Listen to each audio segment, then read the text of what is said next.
ਤੈਨੂੰ ਤਾਂ ਬਿਪਤਾ ਪਈ ਤੋ ਛੱਡ ਜਾਣਗੇ, ਜਿਨ੍ਹਾਂ ਨੂੰ ਬਣਾਉਣਾ ਆਪਣੇ। ਤੈਨੂੰ ਬਿਪਤਾ ਪਈ ਤੋ ਛੱਡ ਜਾਣਗੇ, ਜਿਨ੍ਹਾਂ ਨੂੰ ਬਣਾਉਣਾ ਆਪਣੇ।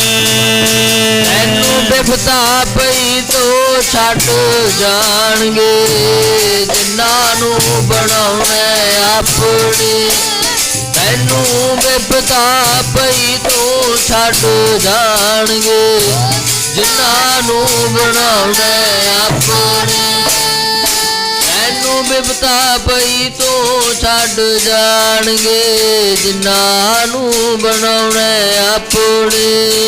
ਤੈਨੂੰ ਬਿਪਤਾ ਪਈ ਤੋ ਛੱਡ ਜਾਣਗੇ, ਜਿਨ੍ਹਾਂ ਨੂੰ ਬਣਾਉਣਾ ਆਪਣੇ।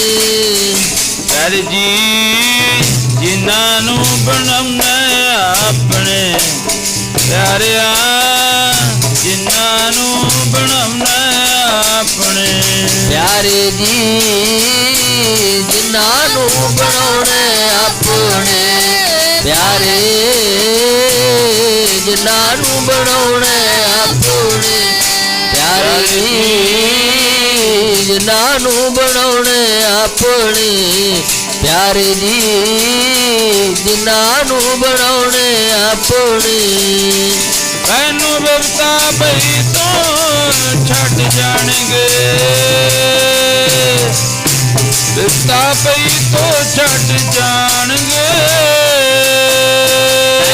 ਬਿਪਤਾ ਪਈ ਤੋਂ ਛੱਡ ਜਾਣਗੇ, ਤੈਨੂੰ ਬਿਪਤਾ ਪਈ ਤੋਂ ਛੱਡ ਜਾਣਗੇ।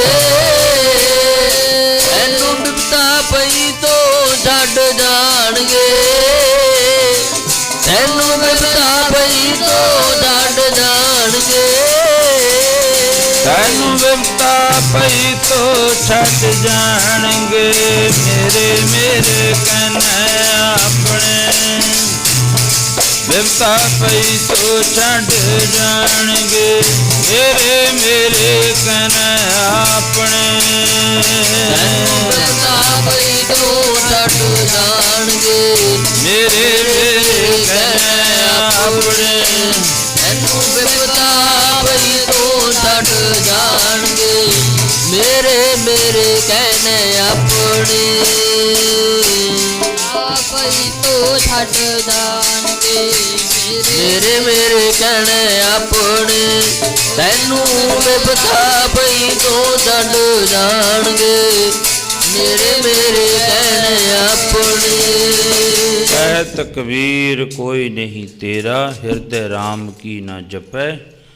ਸਵੇਰਾ ਮਾਣ ਤੇ ਸਤਿਕਾਰਯੋਗ ਸਤ ਸੰਗਤ ਜੀ, ਅੰਮ੍ਰਿਤ ਵੇਲੇ ਦੇ ਸਭੇ ਨੂੰ ਮੁੱਖ ਰੱਖਦਿਆਂ ਹਜ਼ੂਰ ਸੱਚੇ ਪਾਤਸ਼ਾਹ ਮਹਾਰਾਜ ਜੁਗੋ ਜੁਗ ਟਲ ਸ਼ਬਦ ਅਵਤਾਰ, ਦੋ ਜਹਾਨ ਵਾਲੀ ਸ਼ਾਹ ਸ਼ਹਿਨਸ਼ਾਹ, ਚਵਰਾਂ ਛਤਰਾਂ ਤਖਤਾਂ ਦੇ ਮਾਲਕ ਦੇ ਚਰਨਾਂ ਵਿੱਚ ਅੰਮ੍ਰਿਤ ਵੇਲੇ ਦੀਆਂ ਸੁਭਾਗ ਘੜੀਆਂ ਪ੍ਰਾਪਤ ਹੋਈਆਂ ਹਨ। ਮਹਾਰਾਜ ਨੇ ਕਿਰਪਾ ਕੀਤੀ ਹੈ, ਬਖਸ਼ਿਸ਼ ਕੀਤੀ ਹੈ। ਅੰਮ੍ਰਿਤ ਵੇਲੇ ਪ੍ਰਮਾਤਮਾ ਦਾ ਨਾਮ ਲੈਣ ਵਾਸਤੇ ਬਾਬਾ ਜੀ ਬੁੱਲੇ ਸ਼ਾਹ ਨੇ ਆਖਰੀ ਵਕਤ ਵਿੱਚ ਕਹਿ ਦਿੱਤਾ, ਉੱਠ ਬੁੱਲਿਆ ਤੂੰ ਤਾਂ ਸੁੱਤਾ ਹੀ ਰਹਿ ਗਿਆ, ਤੇਰੀ ਬਾਜੀ ਲੈ ਗਏ ਕੁੱਤੇ। ਬਾਬਾ ਜੀ ਕਹਿਣ ਲੱਗੇ ਕਿ ਤੇਰੀ ਬਾਜੀ ਉਹਨਾਂ ਕੁੱਕਰਾਂ ਦੇ ਹੱਥ ਵਿੱਚ ਨਾ ਚਲੀ ਜਾਵੇ, ਜਿਹੜੇ ਸਾਰੀ ਰਾਤ ਜਾਗ ਗਏ। ਦੇਖੋ ਜਾਗਦੇ ਜ਼ਰੂਰ ਨੇ, ਪਰ ਉਹਨਾਂ ਦਾ ਜਾਗਣਾ ਨਿਸਫਲ ਹੈ। ਇੱਕ ਮਰੀਜ਼ ਜਾਗਦਾ, ਉਹਦਾ ਜਾਗਣਾ ਨਿਸਫਲ ਹੈ। ਇੱਕ ਸਟੇਸ਼ਨ 'ਤੇ ਬੈਠਾ ਮੁਸਾਫਰ ਜਾਗਦਾ, ਉਹਦਾ ਜਾਗਣਾ ਨਿਸਫਲ ਹੈ। ਪਰ ਮਾਝੀ ਕਹਿੰਦੇ ਜਾਗਣਾ ਸਫਲਾ ਇਹ ਹੈ, ਜਾਗਣਾ ਜਾਗਨ ਨੀਕਾ ਹਰ ਕੀਰਤਨ ਮੈਂ ਜਾਗਣਾ। ਇਸ ਕਰਕੇ ਆ ਘੜੀਆਂ ਪ੍ਰਮਾਤਮਾ ਦੇ ਚਲਣ ਵਿੱਚ ਅੰਮ੍ਰਿਤ ਵੇਲੇ ਦੀਆਂ ਉਮਰੋਹਾਂ ਵਿੱਚ ਲੇਖੇ ਦੇ, ਜਿਹੜੀ ਯਾਦ ਸਾਈਂ ਦੀ ਗੁਜਰੇ ਪੈਂਦੀ ਮੁਜਰੇ। ਆਓ ਭਗਤ ਕਬੀਰ ਜੀ ਦਾ ਪਵਿੱਤਰ ਸ਼ਲੋਕ ਆਇਆ ਹੈ, ਕਹਿੰਦੇ ਬਹੁ ਪਰਪੰਚ ਕਰ ਪਰ ਧਨ ਲਿਆਵੇ, ਸੁੱਤ ਦਾਰਾ ਪਹਿਆਨ ਲਟਾਵੇ। ਬਹੁਤਾ ਧਨ ਕਮਾ ਕੇ ਲਿਆਂਦਾ, ਸੁੱਤ ਨਾਮ ਪੁੱਤਰ ਦਾ, ਦਾਰਾ ਘਰ ਵਾਲੀ ਇਸਤਰੀ ਦਾ। ਸੁੱਤ ਦਾਰਾ ਪਹਿ ਆਨ ਲੁਟਾਵੇ, ਉਹਨੂੰ ਲਿਆ ਕੇ ਫੜਾਤਾ, ਲਓ ਮੇਰੀ ਕਮਾਈ ਹੈ, ਮੈਂ ਹੱਡ ਭੰਨ ਕੇ ਕਮਾਈ ਕੀਤੀ ਹੈ। ਪਰ ਮਹਾਰਾਜ ਜੀ ਕਹਿਣ ਲੱਗੇ, ਮਨ ਮੇਰੇ ਭੁੱਲੇ ਕਪਟ ਨਾ ਕੀਜੈ, ਕਪਟ ਨਾ ਕਰੀ, ਦੂਸਰ ਵਾਲੀ ਚੀਜ਼ ਨਾ ਲੈ ਕੇ ਆਈ। ਮਨ ਮੇਰੇ ਭੁੱਲੇ ਕਪਟ ਨਾ ਕੀਜੈ, ਕਹਿੰਦੇ ਜੀ ਤੈਂ ਇਹ ਕੁਝ ਕਰਿਆ ਵੀ ਫਿਰ ਪਤਾ। ਭਗਤ ਕਬੀਰ ਜੀ ਕਹਿੰਦੇ, ਅੰਤ ਨਵੇਰਾ ਤੇਰੇ ਜੀ ਪੈ ਲੀਜੈ, ਲਿਆਈ ਚੱਲ ਜਿੰਨਾ ਮਰਜੀ, ਬਖਤੇ ਖੀਰ ਨਵੇੜਾ ਤੇਰੇ ਕੱਲੇ ਨਾਲ ਹੀ ਹੋਣਾ। ਅੰਤ ਨਵੇਰਾ ਤੇਰੇ ਜੀ ਪਹਿ ਲੀਜੈ, ਮਰਜੀ ਕਹਿੰਦੇ ਅੱਗੇ, ਛਿਨ ਛਿਨ ਤਨ ਛੀਜੈ ਜਰਾ ਜਨਾਵੈ, ਤਬ ਤੇਰੀ ਯੋਗ ਕੋਈ ਪਾਣੀਓ ਨਾ ਪਾਵੇ। ਧੀਆਂ ਪੁੱਤਰਾਂ ਵਾਸਤੇ ਕਰਦੇ ਆ, ਕਰਨਾ ਵੀ ਚਾਹੀਦਾ ਚਲੋ, ਪਰ ਦਸਨੋਹਾਂ ਦੀ ਕਿਰਤ ਕਮਾਈ ਕਰਨੀ ਇਹ ਚੰਗੀ ਹੈ। ਜਦੋਂ ਬਾਅਦ ਦੂਸਰਾ 2 ਨੰਬਰ ਦਾ ਆਇਆ, ਫਿਰ 2 ਨੰਬਰ ਵਿੱਚ ਹੀ ਚਲਿਆ ਜਾਂਦਾ ਹੈ। ਕਿਉਂ? ਬਖਤੇ ਖੀਰ ਉਹਦਾ ਫਿਰ ਰਿਜ਼ਲਟ ਨਿਕਲਦਾ, ਤਬ ਤੇਰੀ ਯੋਗ ਕੋਈ ਪਾਣੀਓ ਨਾ ਪਾਵੇ। ਕਹਿਤ ਕਬੀਰ ਕੋਈ ਨਹੀਂ ਤੇਰਾ, ਬਣਾ ਕੇ ਵੇਖ ਲੈ। ਅੱਜ ਦਾ ਤਾਂ ਬਹੁਤਾ ਯੁੱਗ ਖਰਾਬ ਆ ਗਿਆ। ਕਹਿਤ ਕਬੀਰ ਕੋਈ ਨਹੀਂ ਤੇਰਾ, ਹਿਰਦੇ ਰਾਮ ਕੀ ਨਾ ਜਪੈ ਸਵੇਰਾ। ਮਰਜ ਕਹਿੰਦੇ ਨਹੀਂ ਹੈ, ਨਹੀਂ ਹੈ। ਠੀਕ ਹੈ, ਚਲੋ ਇਹ ਇੱਕ ਜਗ ਸੰਸਾਰ ਚਲਾਉਣ ਵਾਸਤੇ ਇਹ ਚੀਜ਼ਾਂ ਵੀ ਅਤੀ ਜ਼ਰੂਰੀ ਨੇ। ਪਰ ਮਹਾਰਾਜ ਜੀ ਕਹਿੰਦੇ ਜਿੰਨਾ ਕਿ ਇਹਨਾਂ ਵਿੱਚ ਖਚਿਤ ਹੋਇਆ, ਉਹਨਾਂ ਕਿਤੇ ਪਰਮਾਤਮਾ ਦੇ ਨਾਮ ਦੇ ਵਿੱਚ ਜੁੜ ਜਾ, ਤੇ ਫਿਰ ਇਹ ਦੁੱਖ ਸੁੱਖ ਨਹੀਂ ਆਉਣਗੇ। ਦੁੱਖ ਸੁੱਖ ਆਉਣਗੇ, ਪਰ ਇਹਨਾਂ ਨੂੰ ਝੱਲਣ ਵਾਸਤੇ ਪਰਮਾਤਮਾ ਸਮਰੱਥਾ ਦੇ ਦਿੰਦਾ ਹੈ। ਤੇ ਕਿਉਂ? ਮਹਾਰਾਜਾ ਹਰੀ ਚੰਦ, ਮਹਾਰਾਣੀ ਤਾਰਾ, ਕੱਲ੍ਹ ਆਪ ਜੀ ਸੁਣ ਰਹੇ ਸੀ, ਉਹ ਪੁੱਤਰ 7 ਸਾਲ ਦਾ ਰਵਿਦਾਸ।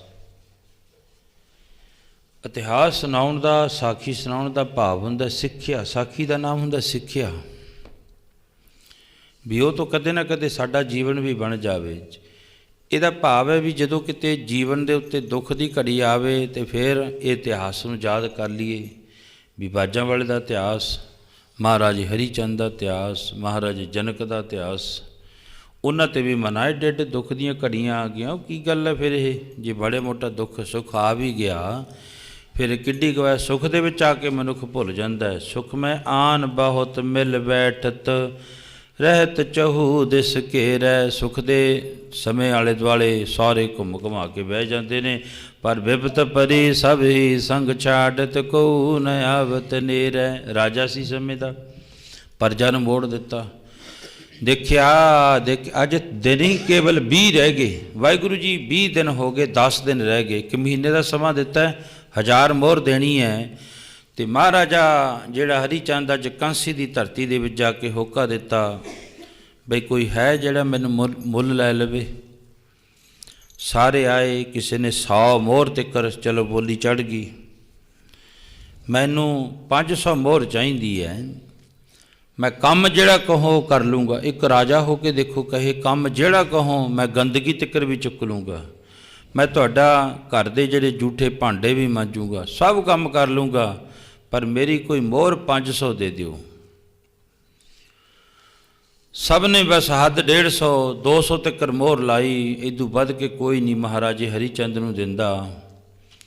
ਤਾਰਾ ਰਾਣੀ ਕੋਲੇ ਬਾਰ-ਬਾਰ ਲੋਕ ਆਉਂਦੇ ਨੇ, 500 ਮੋਹਰ। ਪਹਿਲੀ ਵਾਰੀ ਆ ਕੇ ਕਹਿੰਦੇ ਅਸੀਂ ਦੇ ਦਿੰਦੇ ਇਹਦੀ 500 ਮੋਹਰ। ਕਿਉਂ? ਕਿਉਂਕਿ ਮਹਾਰਾਜੀ ਰਾਣੀ ਦੇ ਉੱਤੇ ਹੁਸਨ ਬਹੁਤ ਹੈ।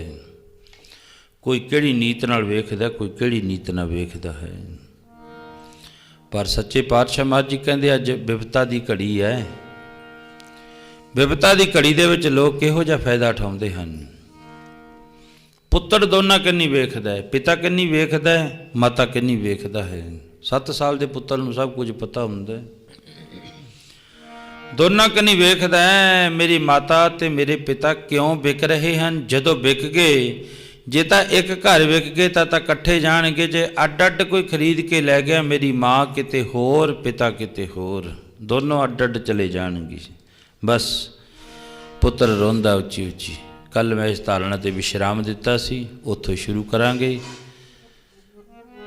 ਜਦੋਂ ਮਹਾਰਾਣੀ ਤਾਰਾ ਨੇ ਉੱਚੀ ਜਗ੍ਹਾ ਖੜ ਕੇ ਆਵਾਜ਼ ਦਿੱਤੀ, ਫਿਰ ਰਾਮ ਲਾਲ ਸੇਠ ਆ ਗਿਆ।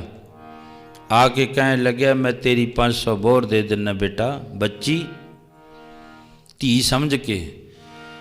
ਉਹ ਇਹਨਾਂ ਉੱਤੇ ਕੋਈ ਵਿਪਤਾ ਹੈ ਜਿਹੜੇ ਅੱਜ ਦੇਖੋ ਆਪਣਾ ਤਨ ਵੇਚ ਰਹੇ ਹਨ, ਅੱਜ ਇਹ ਪਰਵਾਹ ਨਹੀਂ ਕਰਦੇ ਹੈ। ਅੱਜ ਅਸੀਂ ਆਪਣਾ ਸਰੀਰ ਜਿਹੜਾ ਉਹ ਕਾਂਸੀ ਦੀ ਧਰਤੀ ਉੱਤੇ ਵੇਚ ਰਹੇ ਹਨ।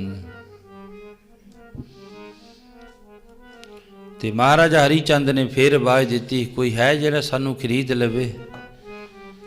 ਮਹਾਰਾਜਾ ਹਰੀ ਚੰਦ ਕਹਿਣ ਲੱਗਿਆ, ਜੀ ਅਸੀਂ ਤਾਂ ਵੇਚਣ ਵਾਸਤੇ ਆਏ, ਸਾਨੂੰ ਕੋਈ ਮੁੱਲ ਲੈ ਲਵੋ। ਅਸੀਂ ਤਾਂ ਵੇਚਣ ਵਾਸਤੇ ਆਏ, ਸਾਨੂੰ ਮੁੱਲ ਲੈ ਲਵੋ। ਵਿਕਣ ਵਾਸਤੇ ਆਏ, ਸਾਨੂੰ ਕੋਈ ਮੁੱਲ ਲੈ ਲਵੋ। ਅਸੀਂ ਵਿਕਣ ਵਾਸਤੇ ਆਏ, ਸਾਨੂੰ ਕੋਈ ਮੁੱਲ ਲੈ ਲਵੋ। ਵਾਸਤੇ ਆਏ, ਸਾਨੂੰ ਕੋਈ ਮੁੱਲ ਲੈ ਲਵੋ। ਵਿਕਣ ਵਾਸਤੇ ਆਏ, ਸਾਨੂੰ ਕੋਈ ਮੁੱਲ ਲੈ ਲਵੋ। ਬਸ ਇੱਕ ਆਉਂਦਾ ਗਾਹਕ ਕਹਿ ਕੇ ਮੁੜ ਜਾਂਦਾ, ਦੂਜਾ ਆਉਂਦਾ ਉਹ ਵੀ ਕਹਿ ਕੇ ਮੁੜ ਜਾਂਦਾ, ਤੀਜਾ ਆਉਂਦਾ ਉਹ ਵੀ ਕਹਿ ਦਿੰਦਾ ਹੈ ਮੈਂ ਵੱਧ ਤੋਂ ਵੱਧ ਤੇਰੇ ਯਾਰ 200 ਮੋਹਰ ਦੇ ਦੂੰ, ਇਦੋਂ ਵੱਧ ਨਹੀਂ ਮੈਂ ਦੇ ਸਕਦਾ। ਉਧਰ ਰਾਣੀ ਦੀ ਬੋਲੀ ਲੱਗ ਗਈ। ਸੇਠ ਨੇ ਕਹਿ ਦਿੱਤਾ ਰਾਮ ਲਾਲ ਨੇ, ਲਓ ਜੀ ਦੇਖੋ ਗੱਲ ਇਹ ਹੈ, ਮੈਂ ਤੁਹਾਡੀਆਂ ਮੋਹਰਾਂ 500 ਦੇ ਸਕਦਾ, ਪਰ ਜਿਹੜਾ ਤੁਹਾਡਾ ਪੁੱਤਰ ਹੈ ਨਾ ਤਾਂ ਮੈਂ ਇਹਦੀਆਂ ਮੋਹਰਾਂ ਦੇਵਾਂ ਅਤੇ ਨਾ ਮੈਨੂੰ ਘਰ ਵਿੱਚੋਂ ਕੁਝ ਖਾਣ ਪੀਣ ਵਾਸਤੇ ਦੇਵਾਂ। ਮਹਾਰਾਣੀ ਕਹਿਣ ਲੱਗੀ, ਕੋਈ ਨਹੀਂ, ਇੱਕ ਜਣੇ ਨੂੰ ਤਾਂ ਰੋਟੀ ਮਿਲੂ। ਕਹਿੰਦਾ ਹਾਂ ਇੱਕ ਜਣੇ ਨੂੰ ਮਿਲੂ, ਚਲੋ ਉਹਦੇ ਵਿੱਚੋਂ ਅਸੀਂ ਅੱਧੀ ਅੱਧੀ ਕਰ ਲਿਆ ਕਰਾਂਗੇ, ਮੇਰੇ ਪੁੱਤਰ ਦਾ ਪੇਟ ਭਰ ਜਾ ਕਰੂਗਾ, ਮੈਂ ਇਸ ਤਰ੍ਹਾਂ ਭੁੱਖੀ ਸਾਰ ਲਿਆ ਕਰੂੰਗੀ। ਇੱਕ ਰਾਜ ਮਹਿਲਾਂ ਵਿੱਚ ਰਹਿਣ ਵਾਲੀ ਰਾਣੀ ਹੋਵੇ, ਜਿਹਦੇ ਆਲੇ ਦੁਆਲੇ ਪਤਾ ਨਹੀਂ ਲੱਖਾਂ ਹੀ ਗੋਲੀਆਂ ਜਿਹੜੀਆਂ ਫਿਰਦੀਆਂ ਸੀ, ਸੁੱਚੇ ਮੋਤੀਆਂ ਦੇ ਭਰ ਕੇ ਥਾਲ ਪਾਉਣ ਵਾਲੀ ਮੰਗਤਿਆਂ ਨੂੰ, ਤੇ ਅੱਜ ਉਹ ਕਾਂਸੀ ਦੀ ਧਰਤੀ ਵਿੱਚ ਪਾਟੇ ਤੇ ਪੁਰਾਣੇ ਕੱਪੜੇ ਪਾ ਕੇ ਵਾਜਾਂ ਦੇ ਰਹੀ ਹੈ।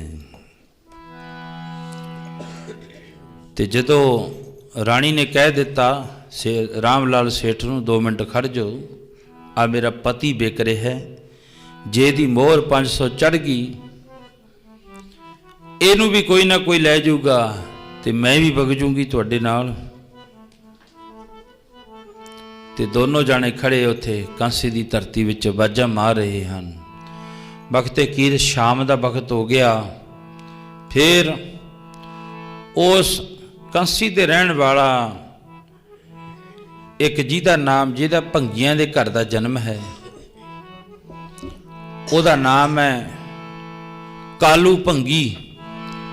ਉਹਨੇ ਆ ਕੇ ਮਹਾਰਾਜੇ ਹਰੀ ਚੰਦ ਨੂੰ ਕਿਹਾ, ਤੇਰਾ ਜਿਹੜਾ ਨਾ ਦੇਖਣ ਨੂੰ ਚਿਹਰਾ ਮੋਹਰਾ ਤਾਂ ਵਧੀਆ ਲੱਗਦਾ ਹੈ, ਪਰ ਤੇਰਾ ਤਾਂ ਇੱਥੋਂ ਕੰਮ ਨਹੀਂ ਹੋਣਾ ਮੇਰੇ ਵਾਲਾ। ਕਹਿਣ ਲੱਗੇ, ਦੱਸੋ ਤਾਂ ਸਹੀ ਕੀ ਕੰਮ ਹੈ? ਸਭ ਤੋਂ ਪਹਿਲੀ ਤਾਂ ਇਹ ਹੈ, ਡਿਊਟੀ ਮੇਰੇ ਘਰ ਦੇ ਵਿੱਚ 100 ਤੋਂ ਵੱਧ ਕੇ ਸੂਰ ਰੱਖਿਆ ਹੋਇਆ। ਸੂਰ, ਉਹ ਸੂਰ ਚਾਰ ਕੇ ਲਿਆਉਣੇ ਪਿਆ ਕਰਨਗੇ। ਮਹਾਰਾਜੇ ਹਰੀ ਚੰਦ ਨੇ ਹੱਥ ਬੰਨ੍ਹ ਤੇ ਮੈਨੂੰ ਪ੍ਰਵਾਨ ਹੈ। ਜਦੋਂ ਤੂੰ ਸੂਰ ਚਾਰਨ ਗਿਆ ਉਸ ਵਕਤ ਤੈਨੂੰ ਇੱਕ ਭਰੀ ਲੱਕੜਾਂ ਦੀ ਲਿਆਉਣੀ ਪਊਗੀ। ਉਹ ਕਹਿਣ ਲੱਗਿਆ ਵੀ ਮੈਨੂੰ ਮਨਜ਼ੂਰ ਹੈ। ਜੇ ਤਾਂ ਤੂੰ ਇੱਕ ਭਰੀ ਲੱਕੜਾਂ ਦੀ ਲਿਆਂਦੀ ਤੈਨੂੰ ਅੱਧੀ ਰੋਟੀ ਜੌਆਂ ਦੀ ਮਿਲ ਜਾ ਕਰੂਗੀ। ਜੇ ਤੂੰ ਨਾ ਲਿਆਂਦੀ ਭਰੀ ਲੱਕੜਾਂ ਦੀ ਫਿਰ ਤੈਨੂੰ ਰੋਟੀ ਨਹੀਂ ਮਿਲਦੀ। ਕਹਿਣ ਲੱਗਾ ਜੀ ਠੀਕ ਹੈ ਵੀ। ਫਿਰ ਮੇਰੇ ਘਰ ਦੇ ਵਿੱਚ ਪਾਣੀ ਦੀ ਤੋਟ ਬਹੁਤ ਹੈ, ਤੈਨੂੰ ਪਾਣੀ ਦੇ ਘੜੇ ਭਰ ਕੇ ਲਿਆਉਣੇ ਪਿਆ ਕਰਨਗੇ। ਉਹ ਕਹਿੰਦਾ ਜੀ ਇਹ ਵੀ ਮੈਨੂੰ ਮਨਜ਼ੂਰ ਹੈ, ਸ਼ਰਤ ਹੈ ਤੈਨੂੰ ਪਾਣੀ ਦੇ ਘੜੇ ਨੂੰ ਤੈਨੂੰ ਹੱਥ ਨਹੀਂ ਕਿਸੇ ਨੇ ਲਾਉਣਾ, ਤੈਨੂੰ ਆਪੇ ਚੱਕਣਾ ਪਊ ਭਰ ਕੇ। ਮਹਾਰਾਜਾ ਹਰੀ ਚੰਦ ਕਹਿਣ ਲੱਗਿਆ ਮੈਨੂੰ ਮਨਜ਼ੂਰ ਹੈ। ਤੇ ਅਗਲੀ ਡਿਊਟੀ ਗਣਾਈ। ਇਹ ਤਾਂ ਦਿਨ ਦਿਨ ਦੀਆਂ ਡਿਊਟੀਆਂ ਨੇ ਨਾ। ਰਾਤ ਦੀ ਜਿਹੜੀ ਮੇਰੀ ਡਿਊਟੀ ਹੈ, ਮੇਰਾ ਠੇਕਾ ਲਿਆ ਹੋਇਆ ਸ਼ਮਸ਼ਾਨ ਘਾਟ ਦੇ ਵਿੱਚ। ਕੋਈ ਵੀ ਮੁਰਦਾ ਜਿਹੜਾ ਉਹ ਫੂਕਣ ਵਾਸਤੇ ਆਵੇ ਨਾ, ਉਹ ਤੋਂ 1 ਟਕਾ ਤੇ ਉਹਦਾ ਜਿਹੜਾ ਕਫਣਾ ਉਹਦੇ ਵਿੱਚੋਂ ਅੱਧਾ ਕੱਪੜਾ ਲੈਣਾ ਹੈ ਤੇ ਸਾਰੀ ਰਾਤ ਹੱਥ ਵਿੱਚ ਸੋਟਾ ਫੜ ਕੇ ਸ਼ਮਸ਼ਾਨ ਭੂਮਿਕਾ ਵਿੱਚ ਤੈਨੂੰ ਪਹਿਰਾ ਦੇਣਾ ਪਊਗਾ। ਮਹਾਰਾਜਾ ਹਰੀ ਚੰਦ ਕਹਿਣ ਲੱਗਾ ਮੈਨੂੰ ਸਾਰੀਆਂ ਸ਼ਰਤਾਂ ਮਨਜ਼ੂਰ ਨੇ, ਪਰ ਮੇਰੀ 500 ਮੋਹਰ ਦੇ ਦਿਓ। 500 ਮੋਹਰ ਉਹ ਦੇ ਦਿੱਤੀ। ਅੱਜ ਦਿਨ ਕਿੰਨੇ ਰਹਿ ਗਏ? ਕੇਵਲ 2 ਦਿਨ ਬਾਕੀ ਰਹਿ ਗਏ। ਧਰਮ ਕਮਾ ਲਿਆ ਰਾਜੇ ਨੇ। ਧਰਮ ਕਮਾਉਣ ਦੀ ਖਾਤਰ ਫਿਰ ਮਹਾਰਾਜ ਜੀ ਕੀ ਕਹਿੰਦੇ? ਕਹਿੰਦੇ ਆਪਣਾ ਤਨ ਮਨ ਵੀ, ਤਨ ਮਨ ਧਨ ਸਭ ਸੌਂਪ ਗੁਰੂ ਕੋ ਹੁਕਮ ਮੰਨੀਏ ਪਾਈਏ। ਮਹਾਰਾਜ ਹਰੀ ਚੰਦ ਨੇ ਧਰਮ ਕਮਾ ਲਿਆ। 500 ਮੋਹਰ ਆਪਦੀ ਤੇ 500 ਰਾਣੀ ਤਾਰਾਂ ਦੀ ਮੋਹਰ ਲੈ ਕੇ ਵਿਸ਼ਵਾਮਿੱਤਰ ਜੀ ਰਾਤ ਉੱਤੇ ਰੱਖਤੀ। ਆ ਲਓ 1000 ਮੋਹਰ, ਅਸੀਂ ਸੁਰਖਰੂ ਹੋ ਗਏ। ਹੁਣ ਜਾਓ ਤੁਸੀਂ ਰਾਜ ਭਾਗ ਕਰੋ, ਆਪਣੀਆਂ ਲੜਕੀਆਂ ਦੀਆਂ ਜਿਹੜੀਆਂ ਉਹ ਸ਼ਾਦੀਆਂ ਕਰੋ। ਪਰਖ ਦੇ ਵਿੱਚੋਂ ਪਾਰ ਹੋ ਗਿਆ। ਮਹਾਰਾਜਾ ਹਰੀ ਚੰਦ ਪਹਿਲਾ ਰਾਜ ਭਾਗ ਛੱਡ ਆਇਆ, ਫਿਰ 1000 ਮੋਹਰ ਆਪਣਾ ਤਨ ਵੇਚ ਕੇ ਵੀ ਦੇ ਦਿੱਤੀ। ਪਰ ਫਿਰ ਵੀ ਹੁਣ ਦੋਨੋਂ ਜਾਣੇ ਰਾਣੀ ਤਾਰਾ ਇੱਧਰ ਨੂੰ ਤੇ ਮਹਾਰਾਜਾ ਹਰੀ ਚੰਦ ਇੱਧਰ ਨੂੰ ਜਾਣ ਲੱਗਿਆ। ਤੇ ਫਿਰ ਉੱਥੇ ਪਿਆਰ ਵਿੱਚ ਆ ਕੇ ਮੈਂ ਕੱਲ੍ਹ ਅਰਜ਼ ਕਰਿਆ ਸੀ, ਮੇਰੇ ਉਸਤਾਦ ਜੀ ਉਹਨਾਂ ਦੀਆਂ 2 ਨਗਮੇ ਨੇ ਬੜੇ ਸੁੰਦਰ ਨੇ, ਉਹ ਪਿਆਰ ਵਿੱਚ ਆ ਕੇ ਪੜ੍ਹਦੇ ਹੁੰਦੇ। ਜੀ ਬਿਕ ਗਈ ਵਿੱਚ ਕੰਸੀ ਦੇ ਧਰਮ ਦੀ ਖਾਤਰ ਤਾਰਾ ਰਾਣੀ, ਬਿਕ ਗਈ ਵਿੱਚ ਕੰਸੀ ਦੇ ਧਰਮ ਦੀ ਖਾਤਰ ਤਾਰਾ ਰਾਣੀ, ਬਿਕ ਗਈ ਵਿੱਚ ਕਾਂਸੀ ਦੇ ਧਰਮ ਦੀ ਖਾਤਰ ਤਾਰਾ ਰਾਣੀ, ਬਿਕ ਗਈ ਵਿੱਚ ਕਾਂਸੀ ਦੇ ਧਰਮ ਦੀ ਖਾਤਰ ਤਾਰਾ ਰਾਣੀ, ਵਿੱਚ ਕਾਂਸੀ ਦੇ ਧਰਮ ਦੀ ਖਾਤਰ ਤਾਰਾ ਰਾਣੀ, ਬਿਕ ਗਈ ਵਿੱਚ ਕਾਂਸੀ ਦੇ ਧਰਮ ਦੀ ਖਾਤਰ ਤਾਰਾ ਰਾਣੀ, ਬਿਕ ਗਈ ਵਿੱਚ ਕਾਂਸੀ ਦੇ ਧਰਮ ਦੀ ਖਾਤਰ ਤਾਰਾ ਰਾਣੀ, ਬਿਕ ਗਈ ਵਿੱਚ ਕਾਂਸੀ ਦੇ ਧਰਮ ਦੀ ਖਾਤਰ ਤਾਰਾ ਰਾਣੀ, ਬਿਕ ਗਈ ਵਿੱਚ ਕਾਂਸੀ ਦੇ ਧਰਮ ਦੀ ਖਾਤਰ ਤਾਰਾ ਰਾਣੀ,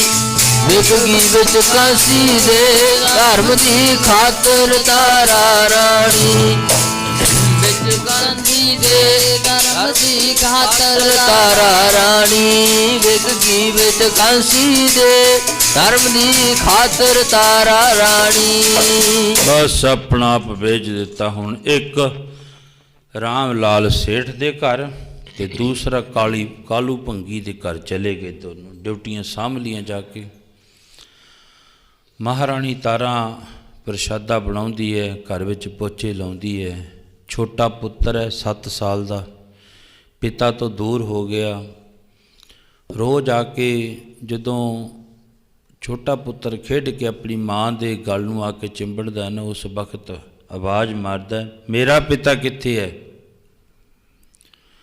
ਉਸੇ ਵਕਤ ਮਹਾਰਾਣੀ ਤਾਰਾ ਆਪਣੇ ਪੁੱਤਰ ਦੇ ਮੁਖ ਉੱਤੇ ਹੱਥ ਰੱਖ ਦਿੰਦੀ, ਅੱਗੇ ਨਾ ਬੋਲੀ।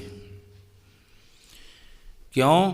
ਜੇਕਰ ਸੇਠ ਨੂੰ ਪਤਾ ਲੱਗ ਗਿਆ ਨਾ ਵੀ ਇਸ ਰਵਿਦਾਸ ਦਾ ਪੁੱਤਰ ਭੰਗੀਆਂ ਦੇ ਘਰ ਵਿਕਿਆ ਹੋਇਆ, ਕਿਤੇ ਆਪਾਂ ਨੂੰ ਵੀ ਨਾ ਕੱਢ ਦੇਵੇ। ਆਪਾਂ ਧਰਮ ਕਮਾਉਣਾ ਹੈ। ਧਰਮ ਕਮਾਉਣ ਵਾਸਤੇ ਉਧਰ ਮਹਾਰਾਜਾ ਹਰੀ ਚੰਦ ਸੇਵਾ ਦੇ ਵਿੱਚ ਜੁਟ ਗਿਆ।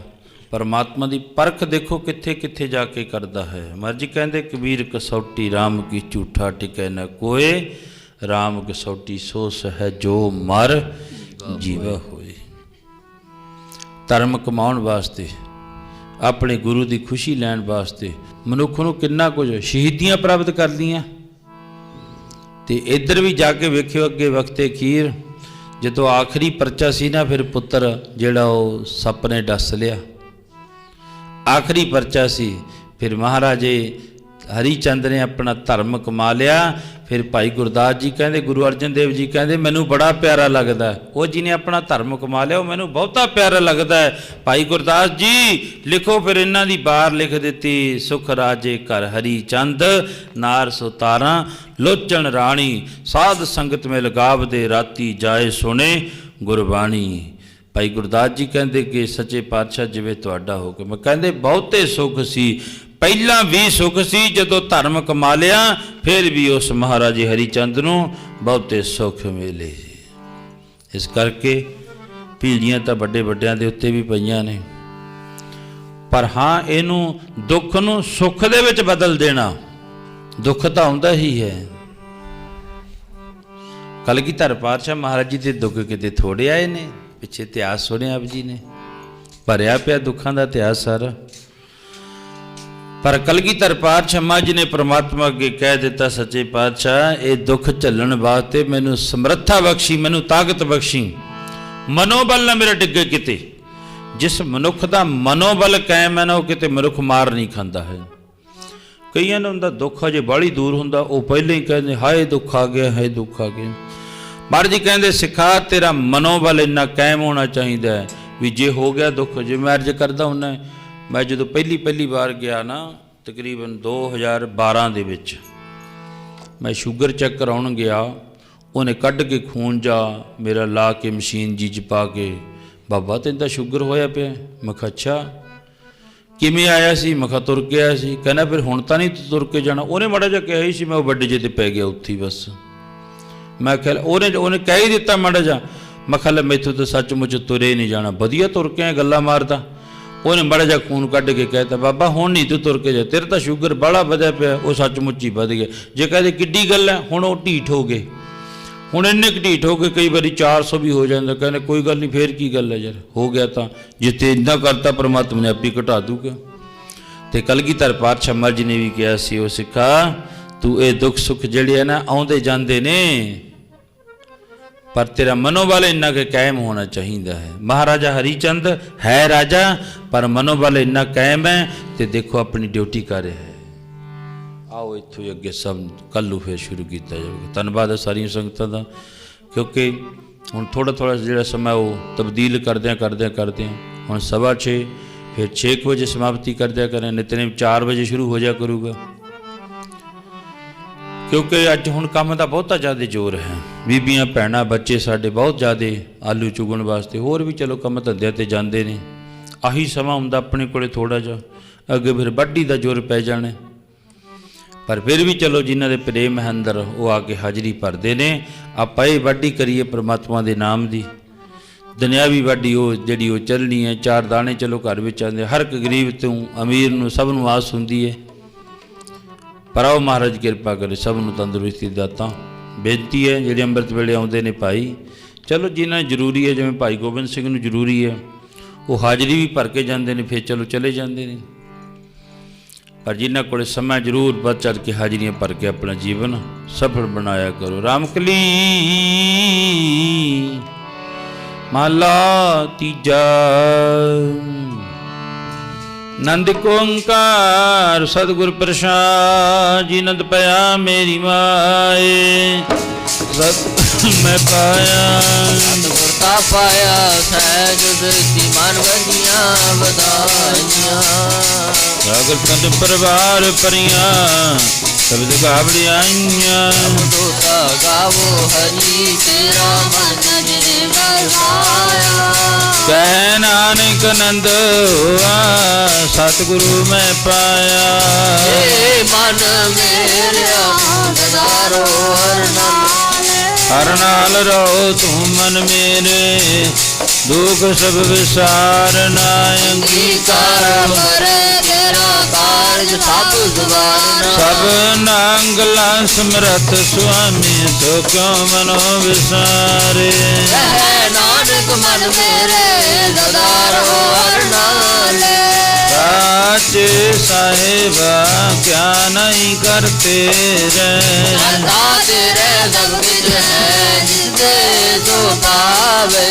ਸਦਾ ਸਿਫਤ ਸਲਾਹ ਤੇਰੀ, ਨਾਮ ਮਨ ਵਿਸਾਵੇ। ਨਾਮ ਜਿਨ ਕੈ ਮਨ ਵਸਿਆ, ਵਾਜੇ ਸ਼ਬਦ ਕਨੇਰੇ। ਕਹਿ ਨਾਨਕ ਸੱਚੇ ਸਾਹਿਬ ਕਿਆ ਨਹੀਂ ਕਰਤੇ ਰਹਿ। ਸਾਚਾ ਨਾਮ ਮੇਰਾ ਆਧਾਰੋ, ਸਾਚ ਨਾਮ ਆਧਾਰ ਮੇਰਾ, ਜਿਨ ਪੁੱਛਾਂ ਦਾ ਭਗਵਾਨ। ਪਰ ਸ਼ਾਂਤ ਸੁਖ ਮਨ ਆਈ ਵਸਿਆ, ਜਿਨੀ ਇੱਛਾ ਸਭ ਜਾਈਆਂ। ਸਦਾ ਕੁਰਬਾਨ ਕੀਤਾ ਗੁਰ ਵਿਟੋ, ਜਿਦੀਆਂ ਵਡਿਆਈਆਂ। ਕਹਿ ਨਾਨਕ ਸੁਣੋ ਸੰਤੋ, ਸ਼ਬਦ ਕਰੋ ਪਿਆਰੋ, ਸਾਚਾ ਨਾਮ ਨਾਮ ਮੇਰਾ ਆਧਾਰੋ, ਵਾਜੇ ਸੰਤ ਸ਼ਬਦ ਤਿਤ ਕਰ ਸੁਭਾਗੈ ਕਰ ਸੁਭਾਗੈ ਸ਼ਬਦ ਵਾਜੇ ਕਲਾ ਜਤ ਕਰਤਾਰੀਆ ਦੁੱਧ ਵਸ ਕੀਤੇ ਕਾਰ ਕੰਟਕ ਮਾਰਿਆ ਤੁਧ ਕਰਮ ਪਾਇਆ ਤੁਧ ਜਨ ਕੋ ਸੇ ਨਾ ਮਰ ਕੈ ਲਾਗੇ ਹੈ ਨਾਨਕ ਤੈ ਰੁਕ ਹੋਆ ਤਿਤ ਕਰ ਅਨਾਦ ਬਾਜੀ ਆਨੰਦ ਸੁਨੋ ਬੜ ਭਾਗਿਓ ਸਗਲ ਮਨੋਰਥ ਪੂਰੇ ਆਰਮ ਪ੍ਰਭ ਪਾਇਆ ਉਤਰੇ ਸਗਲ ਪੂਰੇ ਦੁਖ ਰੋਗ ਸੰਤਾਪ ਉਤਰੇ ਸੁਣੀ ਸੱਚੀ ਬਾਣੀ ਅੰਤਰਾ ਦਿਨ ਪੈ ਲੈ ਪੂਰੇ ਗੁਰ ਕੇ ਦਾਣੀ ਸੁਣਤੇ ਬਨੀਦ ਕਹਤੇ ਪਵਿੱਤ ਸਤਿਗੁਰ ਆ ਭਰਪੂਰੇ ਅੰਤ ਨਾਨਕ ਗੁਰ ਚਰਨ ਲਾਗੇ ਬਾਜੇ